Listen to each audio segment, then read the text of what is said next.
안녕하세요. 저는 올해 42살, 결혼 10년 차인 평범한 주부입니다. 오늘 저의 이야기를 들으면 아마 다들 깜짝 놀라실 거예요. 친구들도 꼭 이런 사연으로 내보라고 했거든요. 정말 세상에 이런 일이 있을 수 있나 싶으실 텐데 100% 실화랍니다. 제가 남편을 어떻게 만났는지부터 먼저 말씀드릴게요. 대략 11년 전 봄이었죠. 친구 결혼식에 갔다가 우연히 옆자리에 앉은 한 남자가 있었거든요. 처음엔 별 관심 없었는데 친구가 얘가 대기업 다닌 넘치나야 라면서 굳이 소개시켜 주더라고요. 그제야 자세히 옆을 봤는데 생각보다 괜찮은 사람 같았습니다.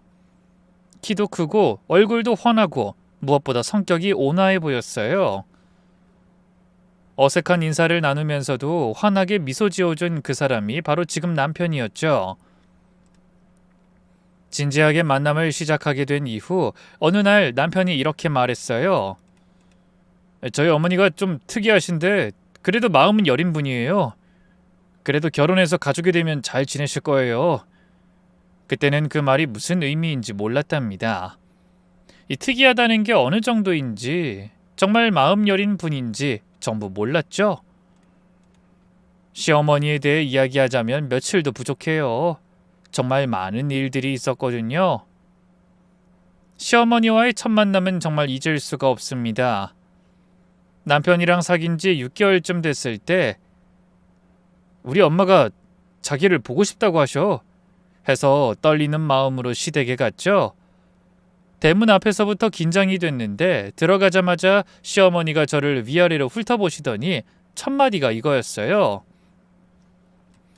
어머, 실물이 사진보다 못하네. 우리 아들이 눈이 높은 건가 싶어서 걱정했는데.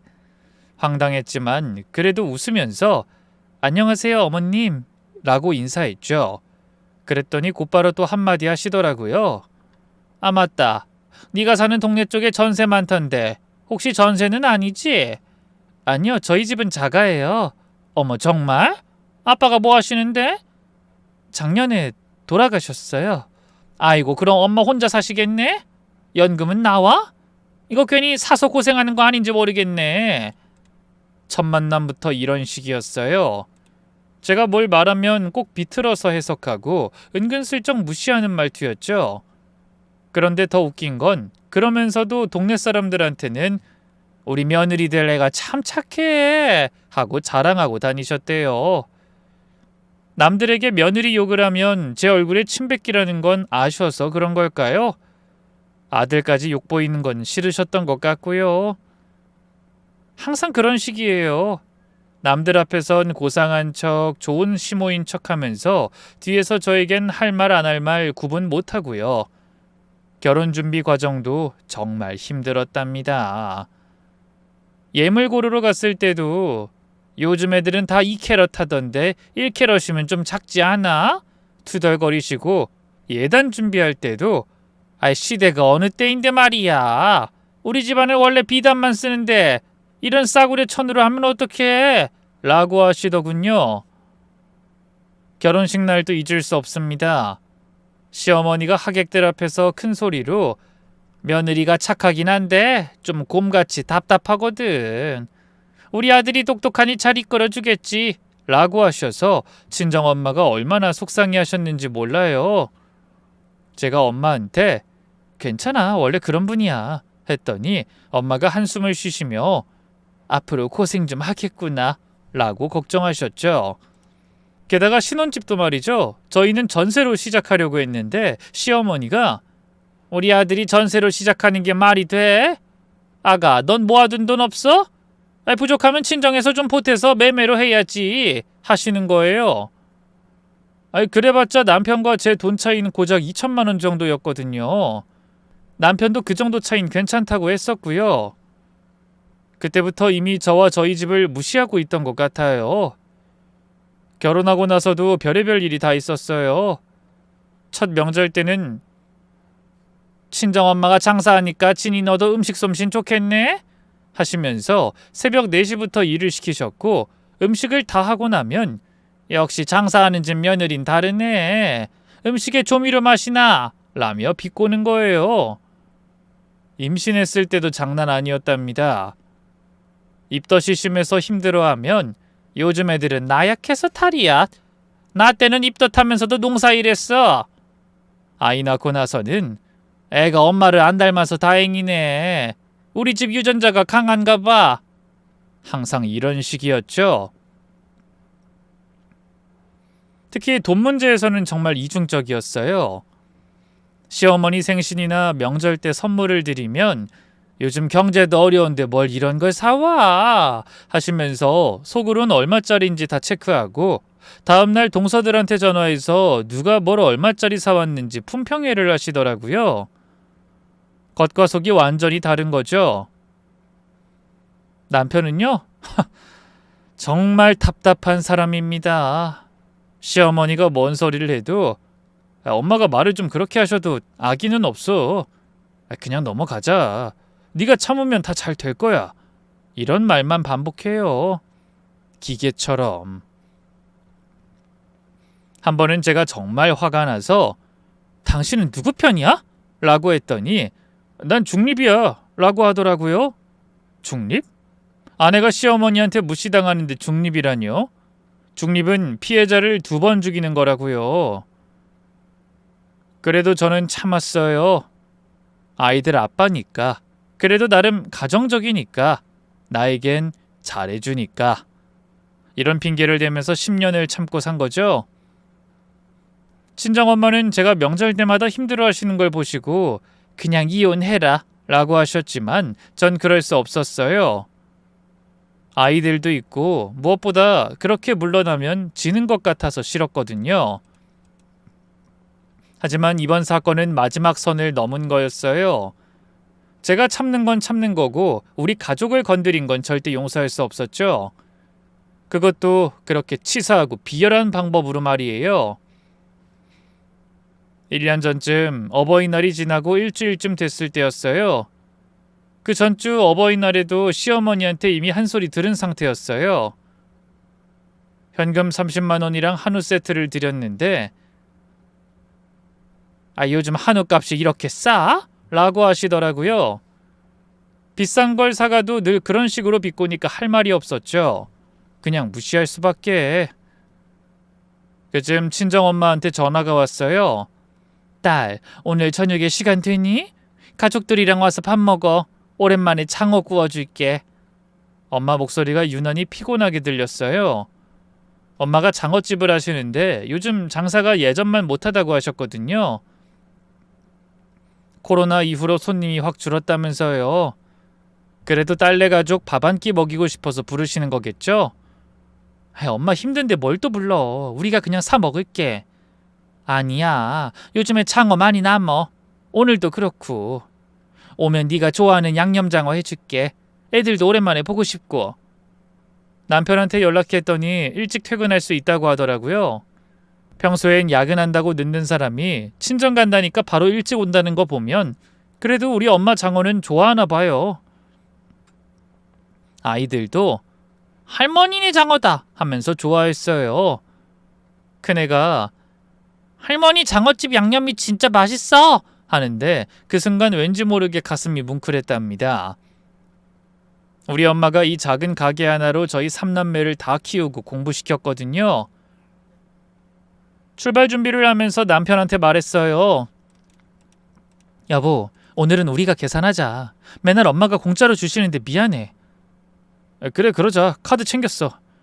그런데 바로 그때 시어머니한테서 전화가 온 거예요. 발신자 표시를 보는 순간 왠지 모를 불안감이 엄습했죠. 며느리 오늘 뭐해? 심심한데 저녁이나 같이 먹을까? 어머님, 오늘 저희 친정에 가기로 했어요. 엄마가 저녁 먹으러 오라고 하셔서요. 어머, 사돈이 밥 먹으러 오라고? 그럼 나도 가야지. 사돈 뵌 지도 오래됐네. 순간 온몸에 소름이 돋았어요. 시어머니가 친정에 오실 때마다 꼭 사고를 치고 가셨거든요. 한 번은 엄마가 차린 음식 먹으면서 사돈은 장사하는 사람이라 그런지 음식을 너무 짜게 하네. 건강에 안 좋아요. 라고 하시거나 또 한 번은 딸 가진 죄인이란 말도 있잖아요. 아들 집에서 보기엔 늘 부족하지 뭐 라며 망언을 하신 적도 있었죠. 어머님, 오늘은 그냥 저희 가족끼리. 뭐? 난 가족 아니야? 내가 사돈 댁 가는 게 그렇게 부담스러워? 시어머니의 특유의 피해의식 가득한 목소리였어요. 이렇게 나오면 더 말해봤자 역효과만 났죠. 아니에요, 어머님. 그럼 같이 가시죠. 6시까지 오세요. 그 전에 내가 좀 준비할 게 있어서 좀 늦을 수도 있어. 주소 다시 한번 보내줘. 준비할 게 있다? 그 말이 계속 마음에 걸렸어요. 시어머니가 무언가를 준비한다고 하면 보통 일이 아니었거든요. 지난번 친정아버지 기일 때도 준비할 게 있다 라고 하시더니 제사상에 올릴 음식을 잔뜩 사오셔서 내가 나서서 도와준 거 잊지 마라 라고 하시곤 뒤에선 저희한테 따로 돈을 청구하셨던 적도 있거든요. 남편한테 불안한 마음을 얘기했더니 역시나 대수롭지 않게 여기더라고요. 여보, 어머니가 준비할 게 있다고 했어. 아무리 생각해도 불안해. 엄마가 뭘 어떻게 하시겠어. 그냥 같이 밥 먹는 거지. 아마 선물이라도 사가시려고 그러나 보다. 선물. 그랬으면 정말 좋았을 텐데. 하지만 제 불안한 예감은 적중했고 그날은 제 인생에서 가장 치욕적인 날이 되고 말았답니다. 친정에 도착한 시간은 오후 5시 반이었습니다. 엄마가 반갑게 맞아주셨죠. 아이고, 우리 강아지들 왔네. 이리 와봐. 할머니가 맛있는 거 줄게. 가게 안에는 손님이 2테이블 정도 있었어요. 평일 저녁이라 바쁜 시간은 아니었죠. 엄마가 우리 전용룸으로 안내하시면서 물으셨어요. 시어머니 나누시니? 아, 어머님도 오신대요. 좀 늦는다고 하셨어. 엄마 표정이 순간 굳으셨지만 금세 웃으시면서 그래, 오랜만에 오시네 하셨어요. 이모가 주방에서 나오시면서 언니, 장어 손질 다 했어? 하시길래 엄마가 거의 다 했어. 오늘은 다른 때보다도 더 많이 시켰네. 어차피 남을 것 같은데 라고 답하며 이야기를 나누셨어요. 주방 아주머니도 사장님 양념 더 만들까요? 하시면서 분주하게 움직이고 계셨죠. 6시가 넘어도 시어머니는 오지 않으셨어요. 전화를 드렸더니 거의 다 왔어. 조금만 기다려 하시더라고요. 6시 30분쯤 됐을까요? 밖에서 굉음이 들리기 시작했어요. 무슨 큰 차가 오는 소리 같았는데 설마 우리 가게 앞은 아니겠지 했죠. 그런데 서빙으로 일하던 사촌동생이 홀로 뛰어들어오면서 언니, 밖에 관광버스가 왔어 하는 거예요. 관광버스? 무슨 관광버스? 밖으로 나가보니 정말 말 그대로 45인승 대형 관광버스가 우리 가게 앞에 서 있었어요. 그것도 엄마 가게 간판을 가릴 정도로 바짝 붙여서요. 버스 문이 열리고 맨 앞에서 내리신 분은 바로 네, 시어머니였어요. 손에는 아예 마이크까지 들고 계셨죠. 자, 여러분, 여기가 우리 사돈댁이 하는 장어집이에요. 오늘 특별히 제가 모시고 왔으니까 맛있게 드세요. 뒤에서 사람들이 우르르 내리기 시작했어요. 1명, 2명 계속 내리는데 끝이 안 보이더라고요. 글쎄 전부 5, 60대로 보이는 시모와 비슷한 연배의 여자분들이었어요. 여기야, 여기. 다들 따라와요. 시어머니가 마치 관광 가이드처럼 앞장서서 가게로 들어가시는데 저는 그 자리에 얼어붙어서 아무것도 할 수가 없었어요. 엄마가 가게 문 앞으로 나오셨다가 그 광경을 보시고는 얼굴이 하얗게 질리셨죠. 사돈, 이분들은 누구신지... 아, 우리 고등학교 동창들이에요. 마침 오늘 동창 모임이 있었는데 사돈이 장어집 한다고 하니까 다들 가보고 싶다고 해서 전부 데리고 왔어요. 50명입니다. 정확히 50명. 나중에 세어보니 버스 기사님까지 합쳐서 51명이 우리 가게로 들어오셨답니다. 가게 안은 순식간에 아수라장이 됐어요. 원래 있던 손님들은 시끄러운 소리에 놀라 나가고 시모 동창들은 자리를 차지하려고 서로 밀치고 당기고 아, 여기 앉아요. 아니야, 우리가 먼저야. 아, 의자 더 가져와요. 우리 가게가 그렇게 큰 곳이 아니었거든요. 테이블이 10개, 전체 좌석이 40석 정도인 작은 가게죠. 근데 50명이 들어오니 당연히 자리가 모자랐어요. 아이, 사장님, 의자 더 없어요? 여기 테이블 더 놓을 수 없어요? 엄마는 당황해서 어쩔 줄 모르시면서도 아, 네, 잠시만요 하시면서 창고에서 여분 의자를 꺼내오셨어요. 시어머니는 한가운데 자리를 차지하고 앉으시더니 큰 소리로 외치셨죠. 자, 다들 앉았지? 오늘은 내가 쏘는 거니까 마음껏 먹어요. 순간 제 귀를 의심했어요. 시어머니가 쏜다고요? 50명을? 동창들이 어느 정도 자리를 잡고 앉자 시어머니가 엄마한테 다가오셨어요. 엄마 팔을 잡고 살짝 구석으로 데려가 이야기하는데 사돈, 우리가 갑자기 놀러와서 놀라셨죠? 그래도 가게 홍보도 하고 얼마나 좋아. 계산은 안 해도 됐죠? 앞으로 며느리 잘 봐주면 그게 값이지 뭐. 진짜 그 순간 시간이 멈춘 것 같았어요. 엄마도 너무 황당해서 네? 지금 뭐라고? 라며 말문이 막힌 것 같았어요. 시몬은 그 표정을 보고도 모른 척하는 건지 계속해서 이야기했습니다. 아니, 딸을 시집 보냈으면 이 정도는 해주셔야죠. 그동안 우리 아들이랑 며느리가 사돈댁에 얼마나 보탬이 됐는데요. 매달 용돈도 드리고 명절 때마다 큰 선물도 하고. 아, 맞다. 작년에 사돈 병원비도 우리 아들 내외가 냈다면서요? 난 받은 게 얼마나 되려나? 완전한 거짓말이었어요. 제가 친정에 용돈 드린 건 맞지만 매달은 아니었고 병원비는 엄마가 보험으로 다 처리하셨어요. 그런데 시어머니는 마치 저와 남편이 친정을 먹여 살리는 것처럼 말씀하시는 거였죠. 엄마는 너무 당황스러워서 말을 더듬으셨어요. 아이, 그게 50명이면 한두 푼이 아니고 심지어 지금 준비도 안 돼서 직원들한테 부탁을 해야 하는 상황인데. 에이, 장사하는 집에서 그 정도 준비도 안 돼 있어요? 그럼 장사를 왜 해요? 시어머니가 엄마 어깨를 툭툭 치시면서 괜찮아요, 사돈. 우리가 미리 말하는 건 미안한데 오늘이 좀 특별한 날이거든요. 우리 동창회 회장님 생일이거든요. 나랑 가장 가깝고 친한 회장 하시는 거예요. 그제야 이해가 됐어요.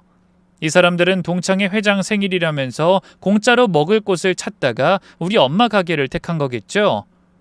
본인이 생색도 낼 수 있고요.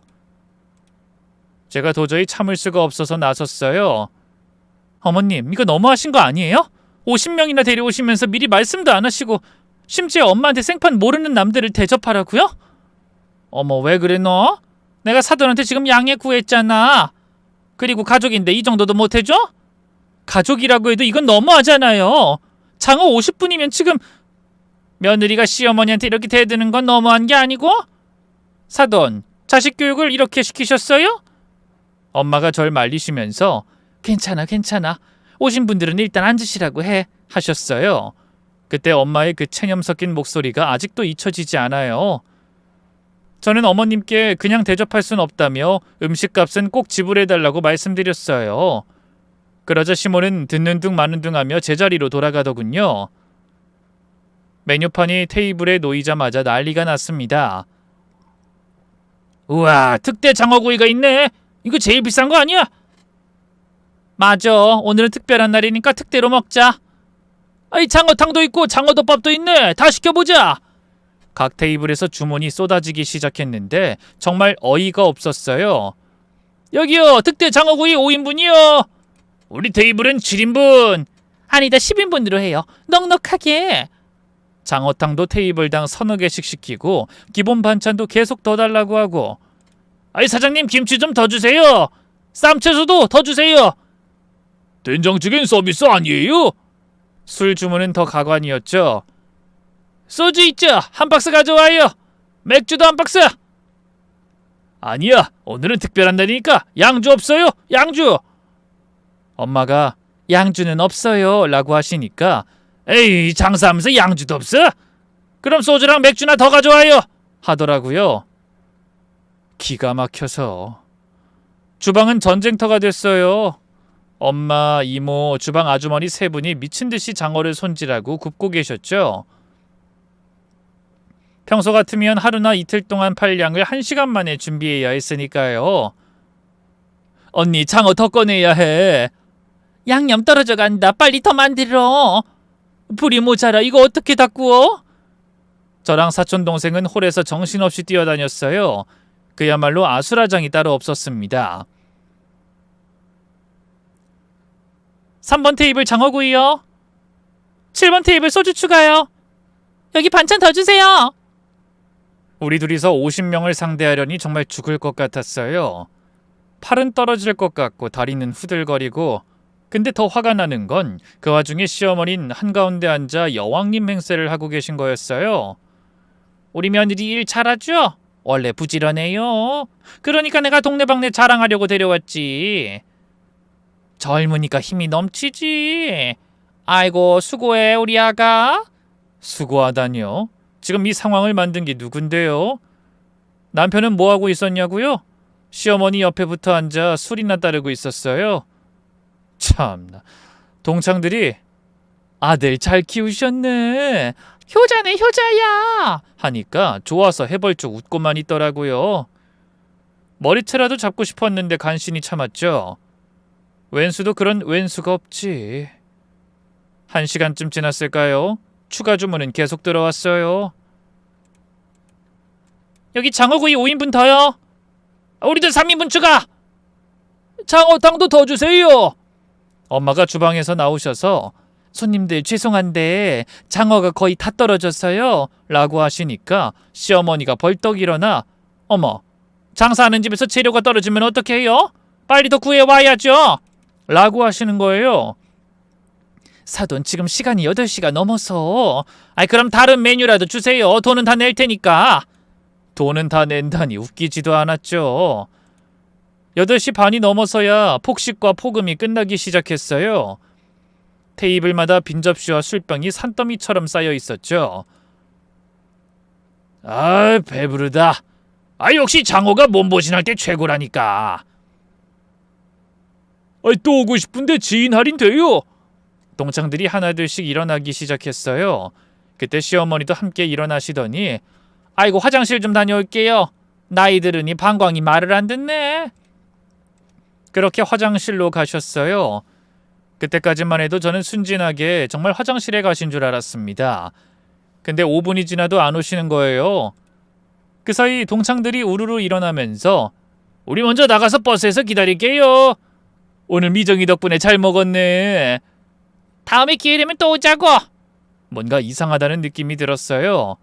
그분들이 너무 일사불란하게 움직이는 것 같았거든요. 잠깐만요. 계산은 미정이가 할 거예요. 시어머니한테 달라고 해요. 너무 걱정 말아요. 설마 안 주겠나? 지나가면서 툭툭 그렇게 말을 하는데 하나도 믿음이 안 가는 겁니다.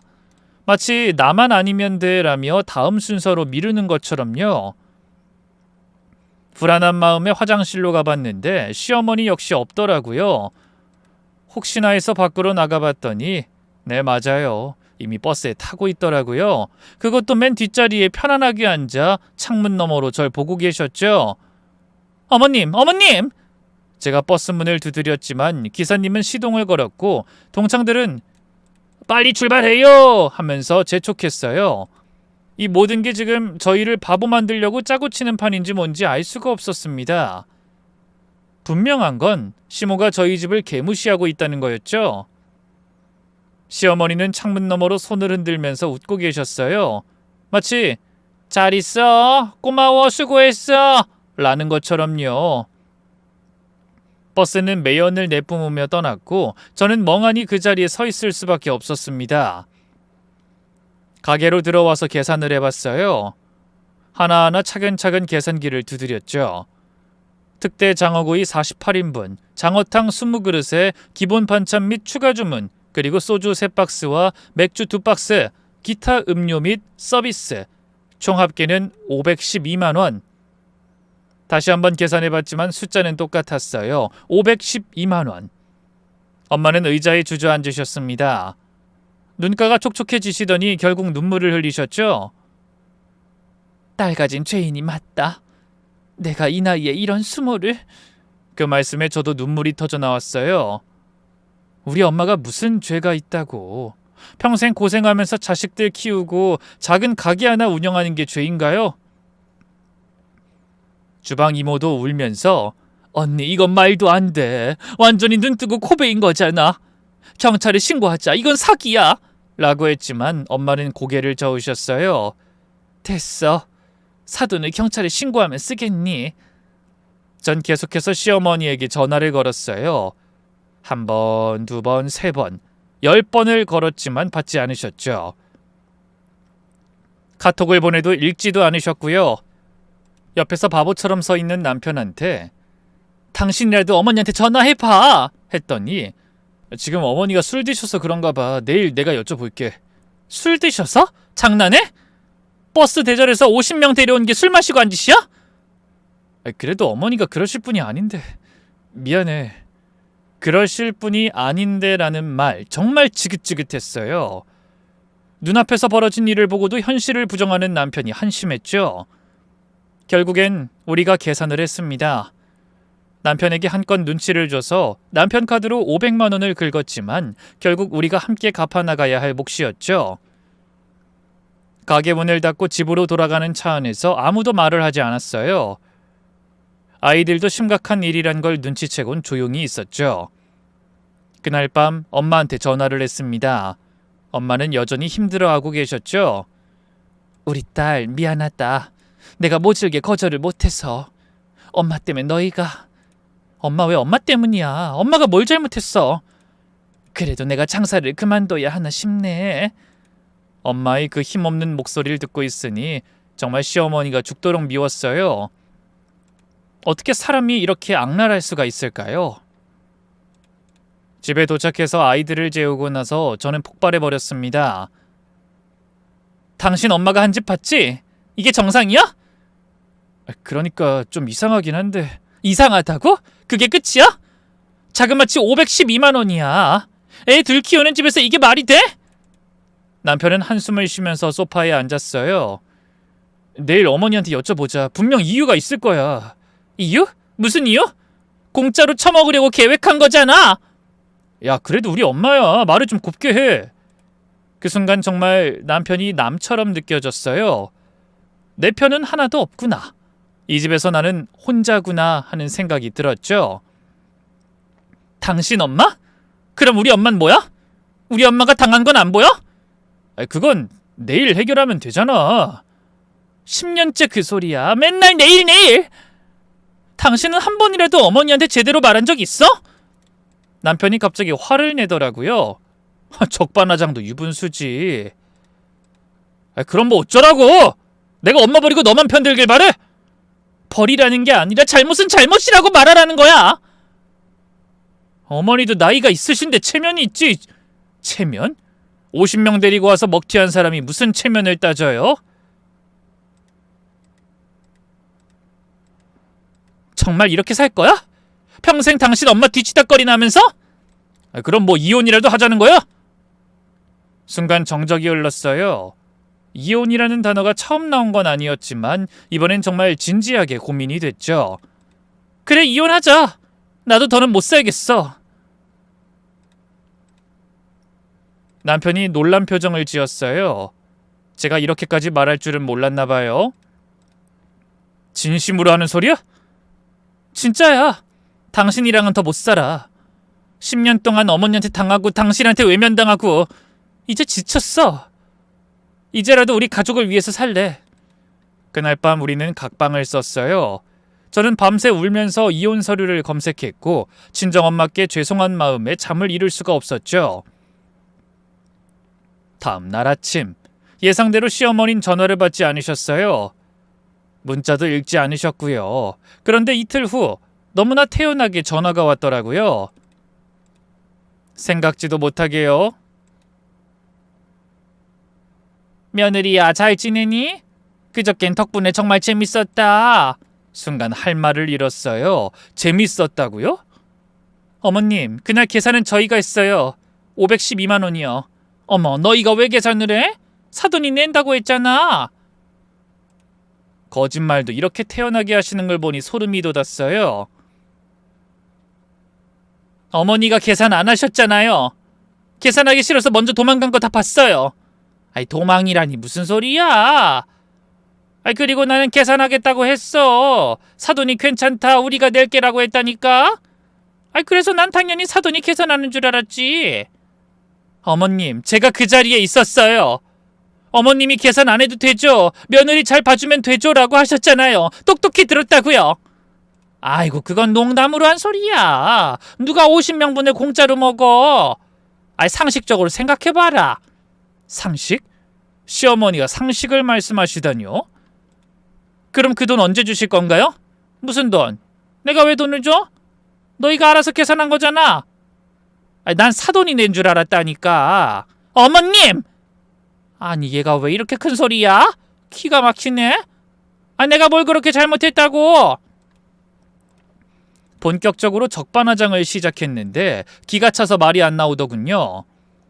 그리고 말이야, 사돈이 장사를 하면 손님 대접도 좀 할 줄 알아야지. 고작 50명 왔다고 그렇게 인상 쓰고. 그러니까 장사가 안 되는 거야. 동창들이 다들 불친절하다고 하더라.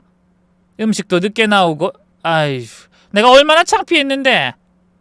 이 정도면 정말 인격장애 수준이었죠. 알겠습니다, 어머님. 제가 명심하겠습니다. 뭘 명심해? 별일도 아닌 걸 가지고. 암튼 이번 주 일요일에 우리 집에 와. 삼계탕 끓여줄게. 그거 먹고 속 풀어. 전화를 끊고 나서 저는 결심했어요. 이 사람은 절대 변하지 않는다. 그럼 내가 변해야 한다. 이젠 당하고만 있지 않겠다. 옆에서 듣고 있던 남편은 거 봐, 어머니가 오해가 있었대 하더라고요. 오해? 당신 정말 바보야? 이게 오해로 보여? 그래도 어머니가 일부러 그런 건 아니잖아. 그때 확실히 깨달았어요. 이 남자는 평생 엄마 편일 거라는 걸. 그리고 저는 복수를 결심했죠. 아주 확실하게, 후회 없이. 그날 이후로 저는 치밀하게 복수를 준비했어요. 먼저 증거부터 수집했죠. 우선 친정가게 CCTV를 확인했어요. 다행히 화질이 좋아 시어머니가 엄마에게 계산하지 않겠다고 몰아붙이던 장면이 잘 찍혔더라고요. 그리고 동창들과 함께 먹고 마시다가 먼저 일어나서 나가는 장면도 완벽하게 담겨 있었죠. 그 과정에서 한 가지 더 알아낸 사실이 있었어요. 그 관광버스 대절 비용을 시어머니가 낸 게 아니라 동창들이 n분의 1로 나눠 냈다는 거였죠. 즉, 시어머니는 단 한 푼도 쓰지 않고 50명을 데려와서 공짜로 먹은 거예요. 복수를 결심한 후 사실 처음 며칠은 막막했습니다. 어떻게 해야 어머니가 우리 엄마한테 한 짓을 똑같이 돌려줄 수 있을까? 밤마다 잠이 안 와서 여러 가지 시나리오를 생각했죠. 시어머니 동창 모임에 가서 망신을 줄까? 아니면 동네에 소문을 낼까? 차라리 그냥 512만 원 받아내고 끝낼까? 하지만 다 마음에 들지 않았어요. 너무 유치하거나 너무 직접적이거나 아니면 너무 약했죠. 저는 시어머니가 정말로 뼈저리게 느낄 수 있는 방법을 원했어요. 중요한 건 언제 복수를 하느냐는 건데 어느 날 달력을 보다가 번뜩 아이디어가 떠올랐답니다. 불행 중 다행인 건지 시어머니 생일이 한 달 뒤에 있더라고요. 게다가 시모는 올해 칠순이셨죠. 바로 이거다.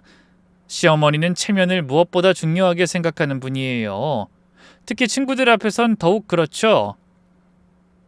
그런 시어머니가 본인 생신날, 그것도 칠순이라는 특별한 날에 친구들 앞에서 망신을 당한다면, 그것도 본인이 했던 짓을 그대로 당한다면,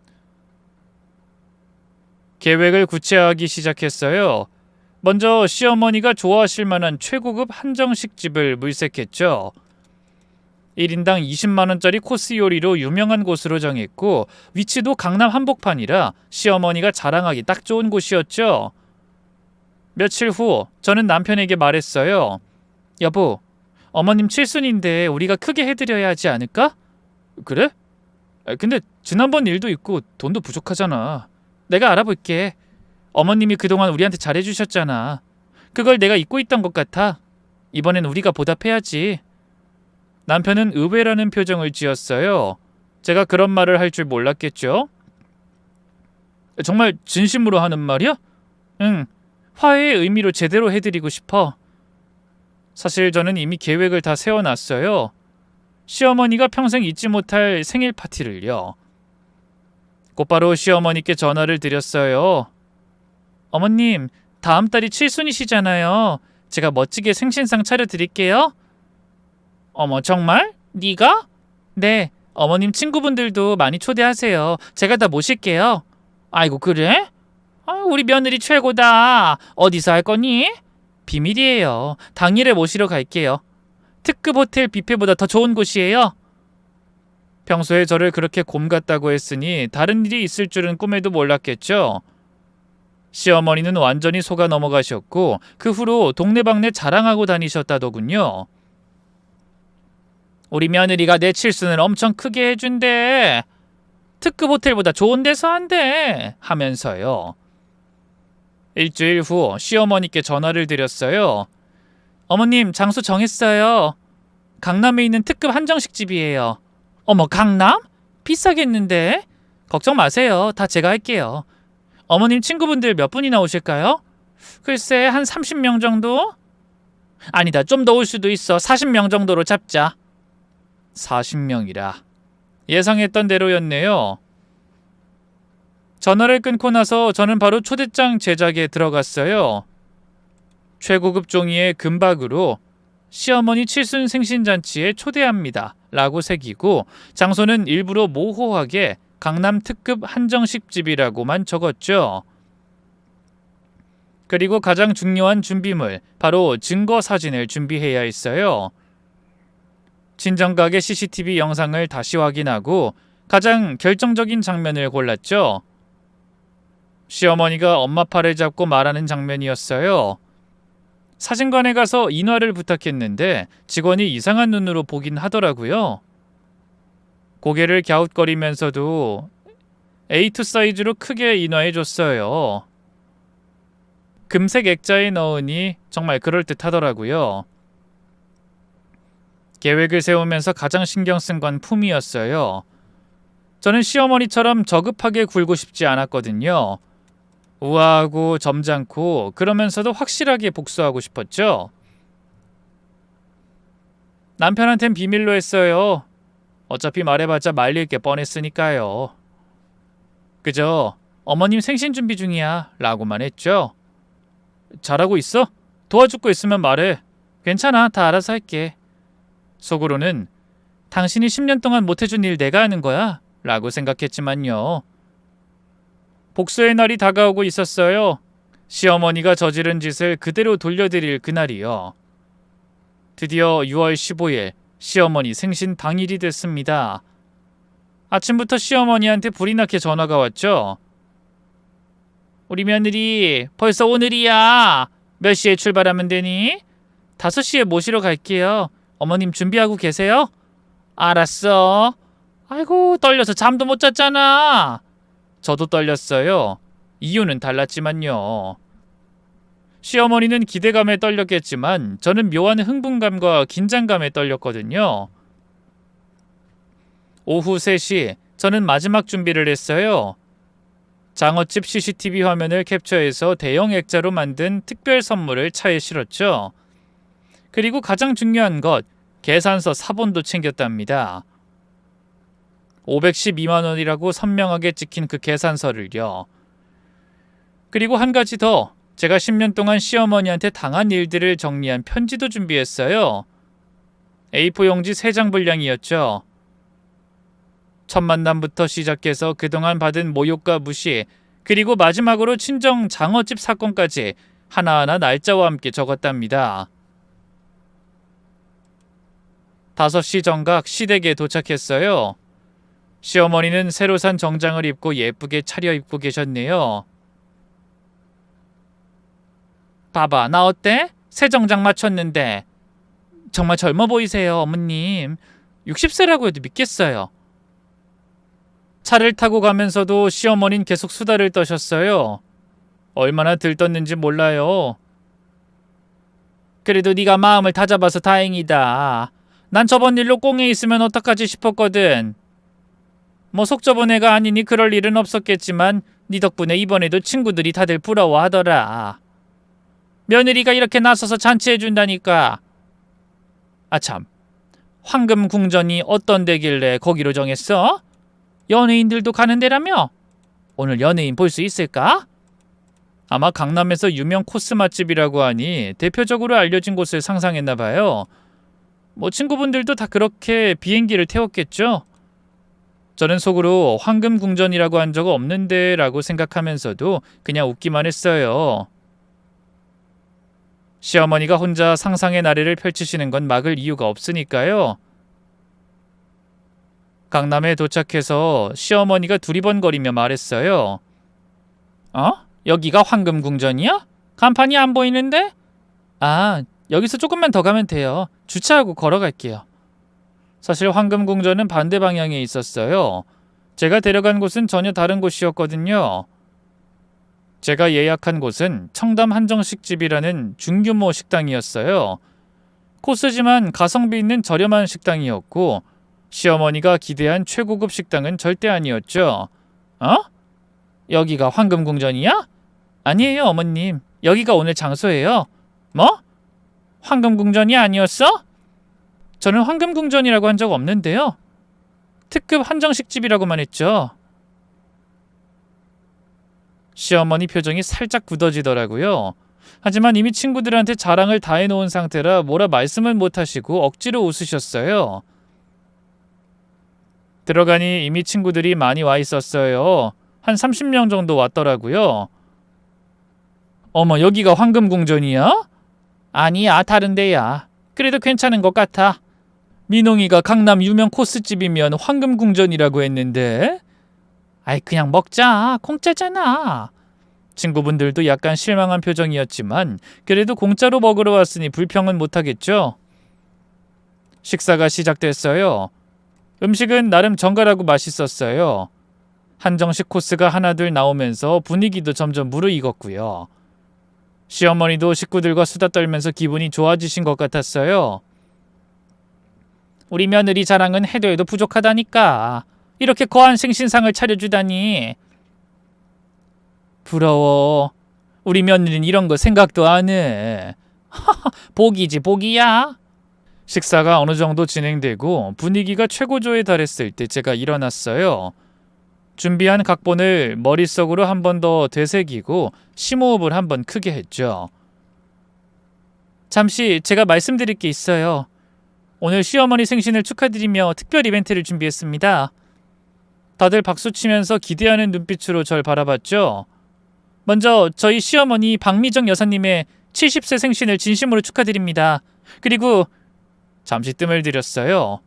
시어머니는 득이양양한 표정으로 친구들을 둘러보고 계셨죠. 오늘 오신 모든 분의 식사비는 시어머니가 더욱 어깨를 으쓱하시더라고요. 봐라, 우리 며느리가 다 낸다 하는 표정이었죠. 각자 계산해 주시면 됩니다. 순간 정적이 흘렀어요. 마치 시간이 멈춘 것 같았죠. 그 고요함이 한 3초쯤 지속됐을까요? 뭐라고? 시어머니 얼굴이 하얗게 질렸죠. 네, 각자 계산이요. 축하하는 자리니 다들 기분 좋게 내주실 수 있죠? 대신 제가 특별히 30% 할인을 받아드렸어요. 1인당 6만 5천 원만 내시면 됩니다. 친구분들이 웅성거리기 시작했어요. 뭐야, 우리 돈 내고 먹으라고? 아이, 초대한 거 아니었어? 아, 이게 무슨 생일 파티야? 미정아, 이거 어떻게 된 거야? 처음 한 말이랑 다르잖아. 시어머니가 벌떡 일어났어요. 얼굴은 빨갛게 달아올랐고 손은 부들부들 떨고 계셨죠. 야, 너 지금 뭐 하는 거야? 이게 무슨 짓이냐고? 무슨 짓이라뇨? 어머님이 저희 친정에서 하신 그대로 하는 거예요. 뭐? 내가 언제? 기억 안 나세요? 저번에 동창 50명 데리고 오셔서 512만 원어치 드시고 계산 안 하고 도망가신 거예요. 친구들이 더 크게 웅성거렸어요. 뭐? 50명에서 500만 원을? 정말이야? 그런 일이 있었어? 미정이가 정말 그랬다고? 말도 안 돼. 그렇게 염치가 없을 리가. 저는 침착하게 준비한 액자를 꺼냈어요. 여기 증거도 있어요. 저희 친정 장어집 CCTV 화면이에요. 액자를 높이 들어 모두가 볼 수 있게 했죠. 사진 속에서 시어머니는 엄마 팔을 잡고 뭔가 말하고 있었어요. 이 장면이 바로 시어머니가 저희 엄마에게 계산하라고 협박하던 장면이거든요. 계산은 안 해도 되죠? 앞으로 며느리 잘 봐주면 그게 값이지. 라고 말씀하시면서요. 친구분들이 액자를 가까이서 보려고 목을 빼고 있었어요. 어머, 정말 그랬어? 아니, 50명이나 데리고 가서 공짜로 먹었다고? 그것도 사돈댁에서? 너 정말 그런 사람이었어? 어디 동창회에서 그런 거야? 시어머니 얼굴이 빨개지더니 다시 하얗게 질렸다가 온갖 색깔로 변하기 시작했어요. 그건 오해야. 사돈이 대접한다고 해서. 아니요, 엄만 그런 말 한 적 없어요. 어머니가 일방적으로 통보하고 먹고 도망가신 거죠. 아니, 도망이라니! 내가 언제 도망을? 그럼 화장실 간다고 하고 버스 타고 가버린 건 뭐예요? 저는 곧바로 계산서 사본을 꺼냈어요. 크게 확대 복사해서 누구나 볼 수 있게 만든 것이었죠. 그리고 한 가지 더 있어요. 이게 그날 계산서예요. 정확히 512만 원. 이건 남편 카드로 결제한 내역이고요. 저희는 낸다고 말한 적 없지만 어쩔 수 없이 그날 밥값을 덤터기 씌워진 거죠. 계산서를 들어보이자 친구들이 다시 한번 충격을 받은 표정이었어요. 512만 원을 며느리가 냈다고? 정말이지 놀랄 노짜네. 그중 같은 동창회에 있던 분들도 놀란 눈치였어요. 몇몇 친구분들이 미안한 표정을 지으면서 저한테 말했죠. 아니, 그럼 우린 공짜로 먹은 거였어? 난 정말 몰랐어. 미정이가 쏜다고 해서 간 건데. 우린 정말 몰랐어요. 미정이가 다 계산했다고 했거든. 그날 버스비도 미정이 빼고 우리가 나눠 냈는데. 정말 미안해요. 알았으면 안 갔을 텐데. 시어머니가 당황해서 손을 휘휘 저으며 다가왔습니다. 아니야, 그건 사돈이 대접한 거야. 얘가 지금 거짓말하는 거라고. 그때 한 친구분이 말했어요. 그럼 이 사진은 뭐야? 진짜 CCTV 맞잖아. 실제 영수증도 있고 사돈댁이나 며느리가 설마 이런 걸로 거짓말하겠어? 얼마나 분하면 이렇게까지 하겠냐고. 우리가 그날 엄청 먹긴 했지. 특대 장어에 술도 엄청 마시고. 분위기가 완전히 시어머니에게 불리하게 돌아갔죠. 자, 이제 시어머니께 드릴 특별 선물이 하나 더 있어요. 저는 큰 봉투를 꺼내서 시어머니께 드렸어요. 뭐야 이게? 열어보세요. 제가 준비한 편지예요. 시어머니가 떨리는 손으로 봉투를 잡고만 있었어요. 열어보지 않으니 제가 직접 읽어드릴 수밖에 없었죠. 편지를 어머니로부터 뺏고서 사람들에게 말했습니다. 제가 읽어드릴게요. 모든 분들이 들으셔야 할 내용이거든요. 사랑하는 시어머니께 오늘로써 결혼 10년이 됐습니다. 지난 10년간 시어머니께서 저와 저희 친정을 대하신 방식을 되돌아보는 시간을 갖고자 합니다. 11년 전 첫 만남, 시어머니의 첫 마디는 실물이 사진보다 못한 애였습니다. 그리고 너희 집 쪽에 전셋집이 많던데 혹시 전세냐고 물으셨죠? 친구분들이 조용해졌어요. 결혼 준비 과정에서는 요즘 애들은 다 2캐럿 하던데 1캐럿은 작다며 사사건건 걸고 넘어지셨고, 결혼식 날엔 하객들 앞에서 우리 아들이 아깝다고 말하셨습니다. 몇몇 친구들이 고개를 저으면서 혀를 찼죠. 임신했을 땐 요즘 애들은 나약하다며 핀잔을 주셨죠. 그 스트레스로 저는 부정 출혈을 했었어요. 아이 낳고는 애가 엄마를 안 닮아서 다행이라고도 하셨죠. 그만해! 시어머니가 소리쳤지만 전 계속 읽었어요. 하지만 가장 용서할 수 없었던 건 평생 고생하신 저희 홀어머니를 우롱하고 모욕하신 일입니다. 연락도 없이 50명을 데리고 와선 500만 원어치 넘는 음식을 먹고 며느리 잘 봐주겠다는 말로 공가를 치고 도망가셨죠? 어머님, 오늘은 제가 어머님을 통해 배운 대로 해드렸습니다. 각자 계산하는 법을요. 만족하시나요, 이제? 시어머니는 이제 할 말을 잃으신 것 같았어요. 친구분들은 하나둘 자리에서 일어나기 시작했죠. 난 가볼게. 밥값은 카운터에서 계산하면 되지. 미정아, 생일 축하해. 근데 다음부턴 이런 식으로 부르지 마. 며느리 말이 다 맞네. 우리도 그날 잘못했다. 다른 몇몇 친구분들은 저희 계획에 화를 내며 나가기도 했고 말없이 제 손을 잡고 나간 분들도 있었어요. 저도 그분들의 시간을 뺏은 건 죄송하지만 시모의 만행을 알리는 방법은 이것밖에 없었죠. 시어머니가 급하게 친구들을 붙잡으려 했지만 소용없었어요. 가지마! 인연이 거짓말하는 거야! 석훈 엄마, 증거가 다 있잖아. 그만 인정해. 네가 말은 늘 그렇듯하게 했지만 평소에도 우리는 네가 며느리 무시한다고 생각했어. 우리도 이제 나이가 있는데 품위 있게 살자. 결국 친구분들은 각자 계산을 하고 하나둘 떠났습니다. 홀에는 시어머니와 저, 그리고 뒤늦게 도착한 남편만 남았죠. 남편은 상황을 파악하고는 당황해 하더라고요. 여보, 이건 너무한 거 아니야? 뭐가 너무해? 어머니가 하신 그대로 한 건데? 시어머니가 떨리는 목소리로 말씀하셨어요. 너 그 500만 원 받으려고 이런 짓 한 거야? 500만 원 아니고 512만 원이에요. 그리고 돈이 목적이었으면 진작 받아냈겠죠. 전 어머니께 교훈을 드리고 싶었어요. 남의 선의를 이용하면 안 된다는 교훈을요. 너 정말 평생 잊지 않을 거야. 네, 어머님. 저도 평생 잊지 않을 거예요. 그리고 우리 엄마도요. 그리고 저는 마지막 한마디를 건넸습니다. 아, 그리고 어머님. 그 512만 원은 이제 필요 없어요. 대신 앞으로 우리 친정 근처에는 얼씬도 하지 마세요. 그리고 우리 엄마 욕하는 소리 들리면 그땐 정말 가만 안 있을 겁니다. 시어머니는 분하다는 듯 씩씩댔지만 결국 아무 말 없이 자리를 떠나셨어요. 완전히 패배한 모습이었죠. 집으로 돌아가는 차 안에서 남편이 한참 말이 없다가 입을 열었어요. 당신이 너무했어. 아무리 그래도 엄마인데 너무한 게 누군데? 어머님이 우리 엄마한테 한 짓은 괜찮고? 그래도 방법이 있잖아. 무슨 방법을 말하는 건지 모르겠네. 당신은 10년 동안 뭐 했는데? 한 번이라도 어머니 말려본 적 있어? 남편이 말문이 막혔죠. 난 더 이상 참고만 살지 않을 거야. 앞으로도 부당한 일 있으면 이렇게 대응할 거고 그게 싫으면 당신이 미리 막던가.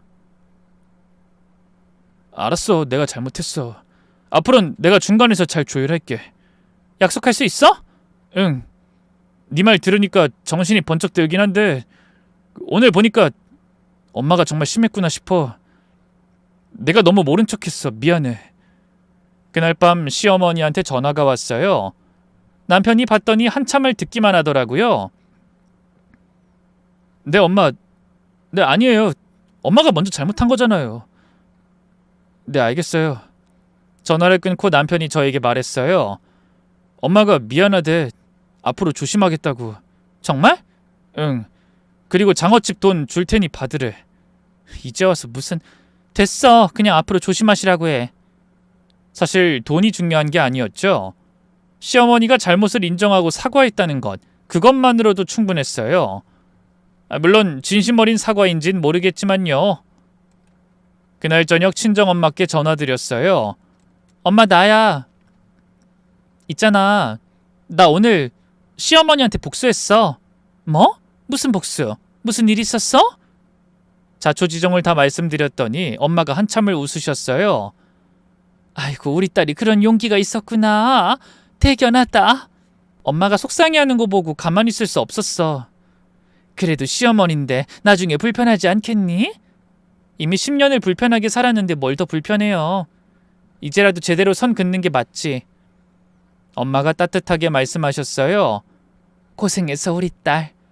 사실 엄마도 그날 너무 황당하고 억울했거든.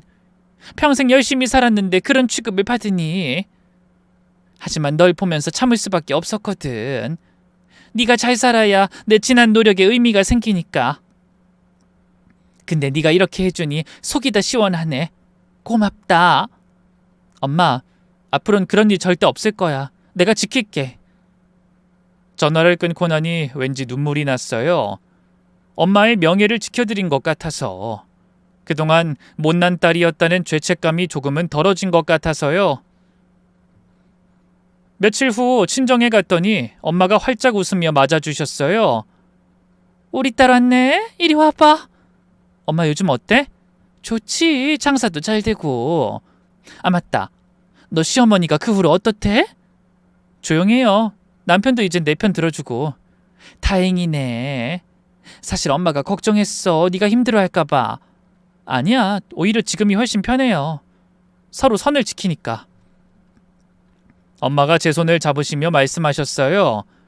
우리 딸이 정말 컸구나. 이제 진짜 어른이 됐네. 이 일이 있고 나서 저희 가족에 많은 변화가 있었어요. 먼저 시어머니와의 관계가 완전히 재정립됐죠. 예전처럼 무시하거나 함부로 대하지 못하시고 최소한의 예의는 지키시더라고요. 그 일이 있고 한 달쯤 뒤에 시어머니가 조심스럽게 전화하셨거든요.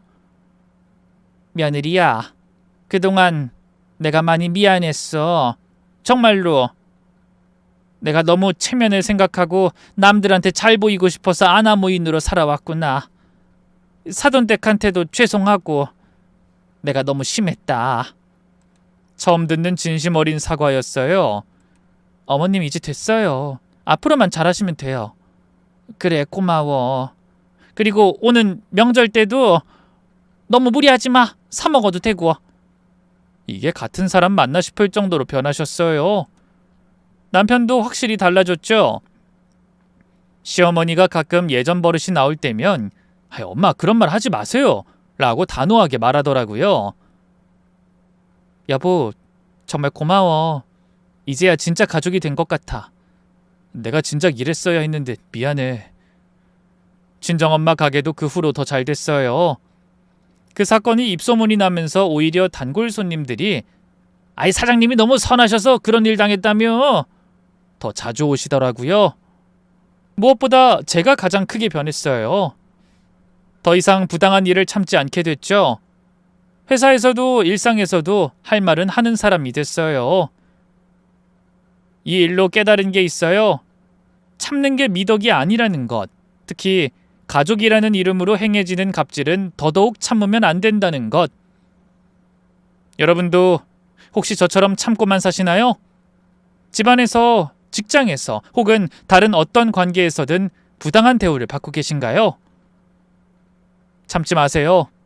용기를 내서 목소리를 내보세요. 물론 저처럼 극단적일 필요는 없어요. 하지만 분명하고 단호하게 자신의 입장을 전달하는 건 필요해요. 품위를 잃지 않으면서도 당당하게, 그게 진짜 어른이 되는 길이랍니다. 지금 우리 가족은 그 어느 때보다 행복해요. 서로를 존중하고 선을 지키며 진짜 가족으로 살아가고 있죠. 가끔 그날을 떠올리면 아직도 손이 떨려요. 그런 용기를 낸 제 자신이 대견하기도 하고 한편으로는 무모했다는 생각도 들고요. 하지만 후회는 없어요. 그날의 선택이 있었기에 지금의 행복이 있으니까요. 이상 제 이야기였습니다. 긴 이야기 들어주셔서 감사해요. 여러분도 모두 당당하고 행복한 삶 사시길 바라면서 이만 마칠게요.